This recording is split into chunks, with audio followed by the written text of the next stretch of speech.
Hello and welcome to Cooking Through the Collection. My name is Melissa and I'm a librarian and home cook. I do a lot of research when wanting to expand my repertoire of cooking, and so I've challenged myself to walk through the stacks of my library's cookbook collection and grab things I've never tried before. So let's see what I've selected this week.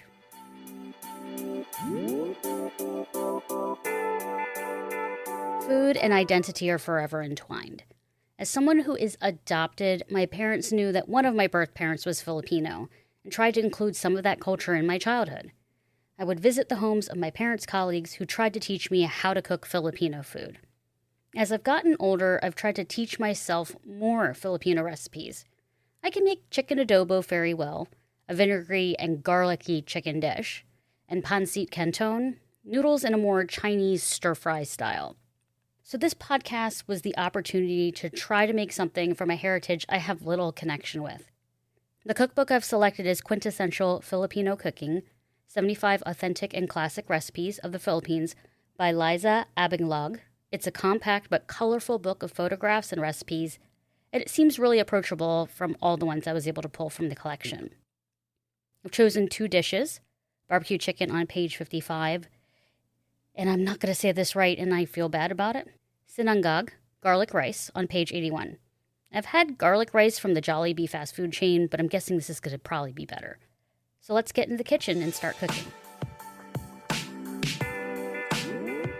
So I'll be starting the chicken barbecue recipe on page 55. It requires an overnight marinade, so again, advantage of reading ahead. It says we're going to need 3 pounds of boneless, skinless chicken thighs. I'm going to be making this recipe a little bit smaller because I have 2.3 pounds, but it'll be okay because the marinade's a marinade. And it says, cut it slicing each thigh crosswise into 1-inch thick strips. That's pretty straightforward. We can do that. I love chicken thighs. My husband, unfortunately, doesn't. So I don't cook them as much as I would personally enjoy. But hey, we'll work with what we got. I enjoy it if we get a whole chicken and we cut it up. So that's usually what I end up doing to enjoy it myself. Boneless are just so much easier than bone-in. I've noticed a lot of the Filipino recipes that I have tried do use the bone-in chicken, but they're much longer cooks. Since these are going to be on skewers and they're being grilled, the bone-in obviously would cause a lot more problems, so being able to easily purchase boneless, skinless chicken thighs is great. That did not used to be the case. This is going to make a fair amount of chicken, so I'm probably going to freeze some so I can have some future meals, because I'm probably not going to be able to eat them all. So we're cutting them across. It was actually the last package in the store of this. That actually surprised me. Usually there's a fair amount of them, but I'm appreciative that they had it there. I did have to do a little bit of hunting, but that's okay. So we're going to throw out the package, make sure it doesn't leak all over everything. Going to throw it out. I already washed my hands beforehand, but we're going to wash them again because raw chicken's never fun. Okay, the next step is, in a large resealable bag, combine the garlic, lemon juice, soy sauce, chili sauce, ketchup, and lemon lime soda. So I need 5 cloves of garlic. That is a lot of garlic, so I'm going to do something that Alton Brown would be horrified by. I'm going to use a garlic press. Don't tell him on social. I don't think he really cares, but I've also learned that a lot of the recipes that I have tried that are Filipino recipes use a fair amount of garlic. So if you're garlic adverse, this might not be the cuisine for you. These are some of the biggest garlic cloves that I've seen, so I'm going to probably use fewer. They are quite large. I'm not complaining. I love garlic. But I'm going to use 2 gigantic cloves. I think that's going to be more than enough. So we'll do a quick peel, and we're going to place it in the press. Yeah, Alton Brown's wife, Elizabeth, has a garlic press, and he hates it. And then the ongoing joke is when fans mail them things, they mail them garlic presses, and she finds it funny. He does not. It's amusing. I think it's his reaction that's amusing. I know that my husband feels the same way about my facial reactions to things, which have gotten me in trouble in the past. So I'm going to clean a little bit of the pulp out of the press because I've learned if you leave it in there and it dries, it is a lot harder to clean out. This one is also one of the ones that has a little kind of push grate on the lid on the other side, so it's easier to get the garlic out of the press. But yeah, as I said, you give it a rinse. If you're not going to be washing it immediately, it does make it easier for later cleaning. So the next ingredient is 1/4 cup lemon or calamansi juice. It is from a package. It does say product of USA. It has calamansi juice, cane sugar, and honey. So I need 1/4 cup. This is 2 cups. So I'm going to have to figure out what to do with this juice, because that seems like a lot. We're going to do 1/4 cup directly into the bag. The bag is so much easier for disposal. I've tried to cut down plastic bag use, which I've gotten better at. But yeah, I have to find out something to do with all this calamansi juice. It's obviously not fresh, but hey, maybe I'll look that up online. If anyone has ideas to share, please share it with me on social media. We're going to need 1/2 cup of soy sauce. We always have one of the larger containers here. I do use the less sodium. I prefer it. I know not everyone does, but I do need a little less sodium in my life. Okay, we finished that up. Put it away. The next ingredient is 1/3 cup of sweet chili sauce. I have the Maggi brand sweet chili sauce. It does say it's mild. I need 1/3 cup. This does not have a squeezy lid. I wish it did. It will make it go a lot faster, but hey, again, we'll work what we got, but it's kind of the consistency of honey, so I'm going to be here for a minute. I'll give it a little shake. I just don't want to spray it everywhere. Chili sauce is kind of what I thought about duck sauce growing up, but there's actual chilies in it. There's definitely more flavor. So give it a shot with Thai spring rolls, egg rolls, things that you would dip in. I actually haven't tried them with chicken tenders. Maybe that's a future thing. And then 1/2 cup of ketchup. That is a lot of ketchup, but this is also a lot of chicken. There's a lot of sweetness in this recipe.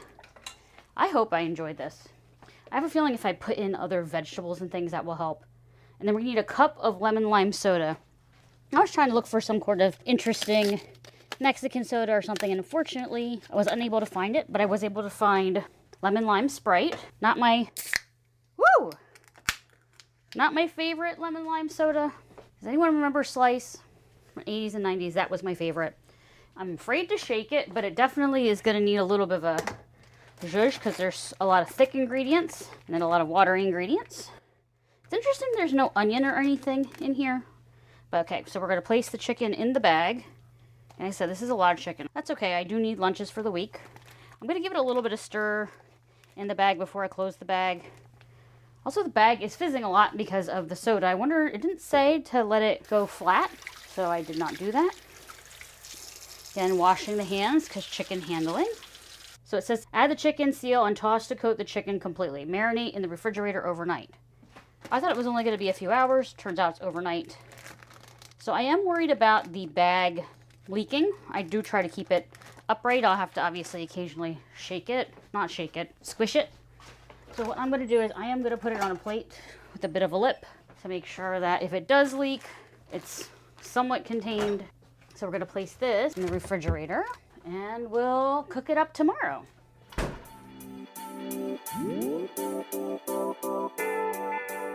I wanted to learn more about calamansi, so I went onto Spruce Eats, and here's what I found.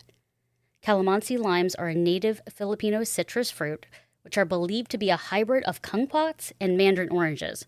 I can tell you, I love mandarin oranges.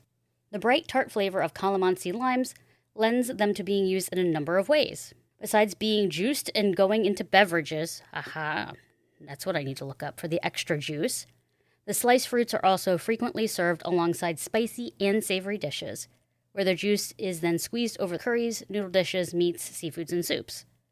So, definitely makes sense to put it into the marinade. So now I'm going to be making the synagogue, the garlic rice. It's pretty straightforward. It's a fried rice with a lot of garlic in it. It's going to have 3 tablespoons of vegetable oil that we're going to heat over medium-high heat, and then we're going to add 6 cloves of chopped garlic. I told you, I wasn't joking about garlic in the recipes, especially in this cookbook. We're going to let that lightly brown for about 2 minutes, and that's what I'm worried about in this recipe because garlic burns so easily. I think I'm going to put the temperature a little lower just out of the safety and security of my meal. I don't want to ruin it. I made the 4 cups of cooked cold rice. I had done some research and it should be long grain rice, and I really wasn't sure what to do, so I just grabbed my favorite, which is jasmine. And so I cooked 4 cups of that total. It was about 1.5 cups of the dried rice to 3 cups of water. I brought it up to a boil, brought it down to a simmer for 15 minutes. Then I turned it off and let it sit for another 10. And then just let it cool down safely. You don't want to throw it warm into the fridge. That is a safety hazard. It can grow things that will make you ill. But yeah, so if you have leftover rice, this is what we usually do with fried rice. It helps keep it so it doesn't clump the same way, and it can actually get a little bit crispy, not too mushy.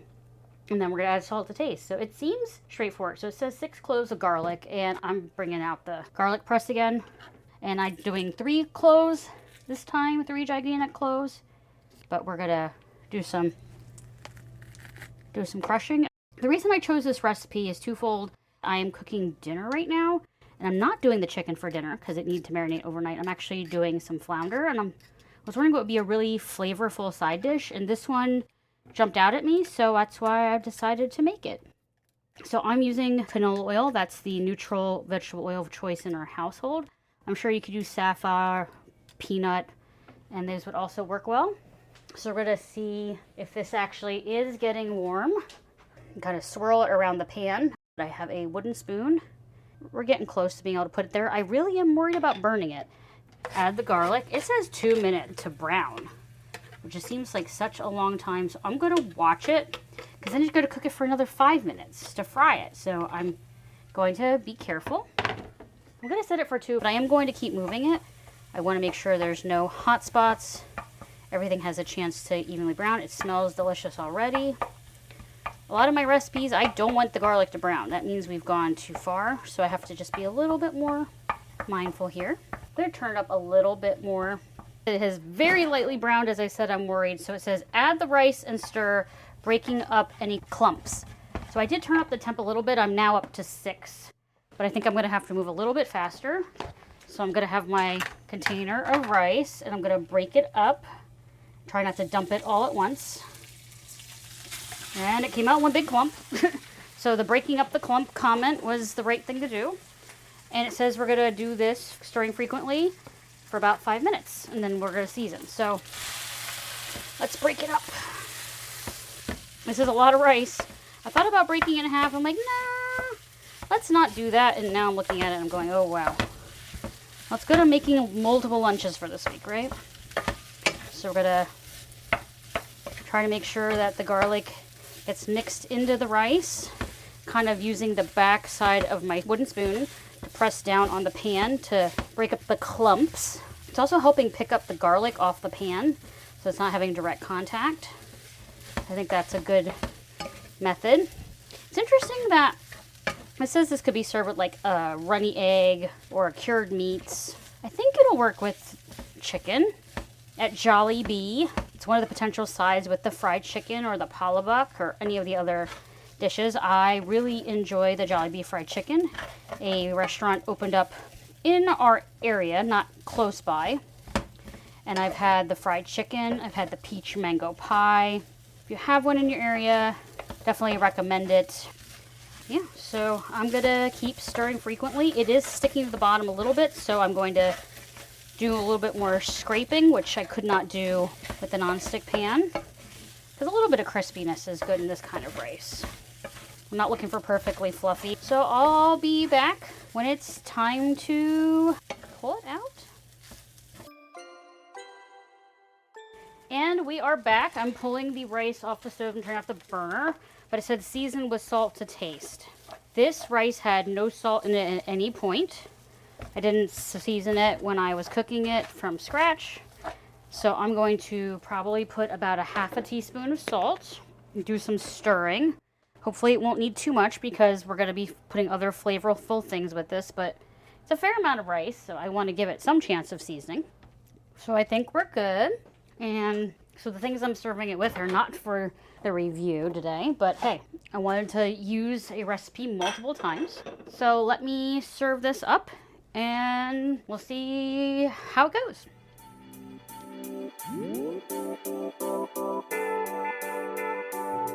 Hi. So we are just doing a super quick taste test of the sinigang rice. It's garlic rice. We both like garlic. We both like garlic a lot. This is a garlic positive household. Yes.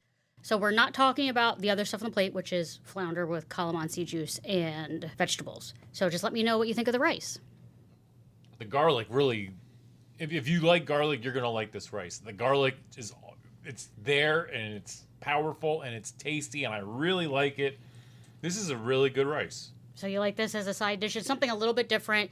It's not just steamed rice. It is fried, so there is oil in it. Right. But it's not like a heavier fried rice with other things. No, it doesn't feel heavy at all. If you hadn't told me that, I would have assumed this was steamed rice. That's how it tastes, but it's wonderful. I really like it. Fat is flavor.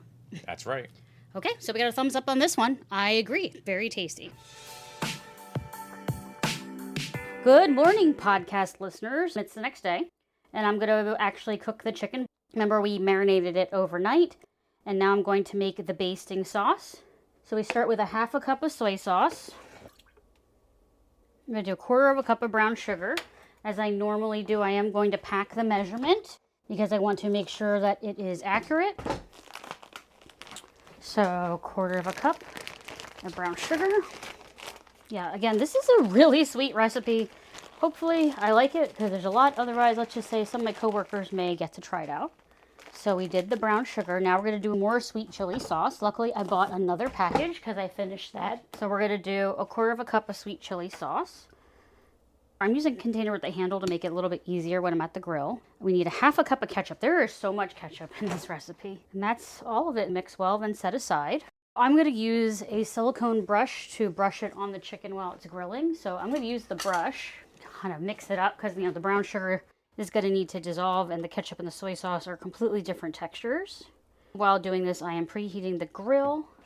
So the next step, which I actually don't think I knew, you would thread the chicken pieces onto bamboo skewers, about 3 pieces on each stick. I have a Weber gas grill. I know, don't shame me, it's not charcoal. But it has narrow cast iron grates and I don't lose stuff other than asparagus through it. So I don't think I'm going to need to do that. If you do have wider grill grates or you're going to put this over the fire or something, I would definitely make that change. It's going to be medium heat on the grill, but obviously we preheat on high. I'm going to take the chicken out of the fridge.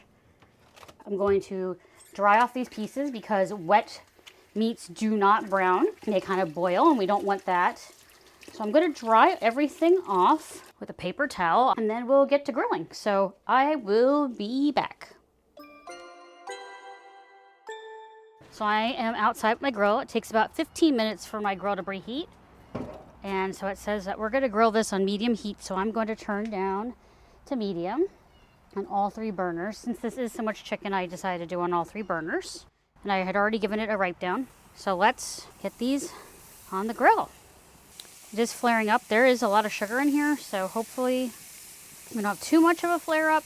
But exciting at the moment. Woo! Okay, very exciting at the moment. So we're going to close the lid. And it says we're going to be grilling the chicken, turning and basting every couple of minutes until cook through, about 12 to 15 minutes. So what I'm going to do, got to go back inside, rinse the plate that had the raw chicken. Since we're going to be cooking the chicken, we want to put it, when it's done, on a clean plate. Some of these pieces are on the larger side, so I think they're probably going to take closer to that 15-minute window. So we will set a timer for the 15 and I'll come back occasionally and give it a turn. So let's see how this goes.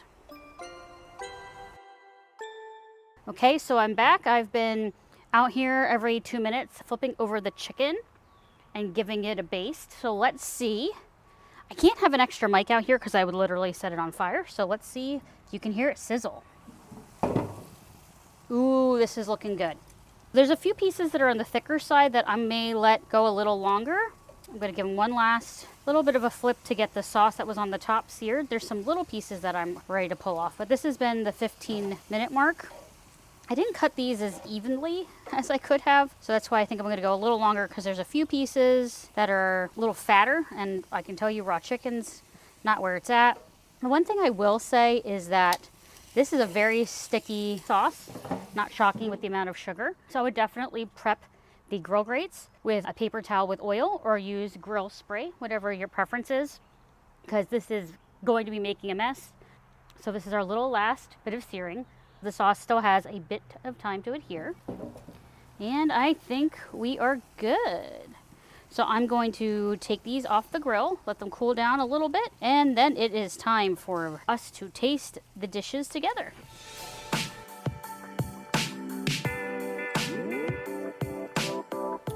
So I have reheated some of this synagogue garlic rice, which we had last night with our dinner. And I've served up some of the barbecue chicken, but I also have added green beans because I feel like there's going to need to be vegetables to cut through all the sweetness. It is beautifully lacquered and colored and grilled. You can go on my social media accounts and take a look. So here we go. As expected, it is really sweet. There's so much ketchup and other things in there. Let's try it with the rice. I think this is better than having it with regular steamed rice, which is what it recommended. It definitely helps cut through the sweetness because it's got all that garlic. So let's try it again together. One last bite. Maybe I'll add some green beans to it as well because I think it's so sweet it needs something to cut through it. This is delicious. I think it needs to have all these other things added to it to balance it out. Kind of reminds me of the Chick-fil-A Polynesian sauce. I've only had that twice. I don't eat there. This is delicious. I'm going to enjoy my lunch. So here are my final thoughts on Quintessential Filipino Cooking, 75 Authentic and Classic Recipes of the Philippines by Lisa Agbanlog. It is a beautiful cookbook. It is easy to use, easy to read. It talks about substitutions, which is great. One of the things I want to note is that it said to serve this with achara for the barbecue chicken on page 170. And when you go to page 170, you have 166, 167, 168, 169, 172. So there's a picture of what I think the achar is because I went into the glossary. It says it's pickled green papaya, recipe 170. So that's unfortunate. I'm guessing that pickled green papaya, which I don't know if I'm allergic to it. I don't know if I want to find out. That acid, I think, would have been really helpful in that chicken because the chicken was so sweet. I don't know if there's any other errors in the book, but I did enjoy the recipe. I would like to try some more. If I was going to borrow it or buy it, I think I'm going to keep borrowing it for now, play with some more recipes, and then determine if I want to buy it. So yeah, that's it for this episode. Thank you for joining me on Cooking Through the Collection. If you enjoyed this episode, please consider subscribing. You can visit the website for more information at cookthecollectionpod.com. Follow me on Instagram or Facebook at cookthecollectionpod, or on Twitter at cookcollectpod. Thank you so much for joining me for this episode, and happy cooking.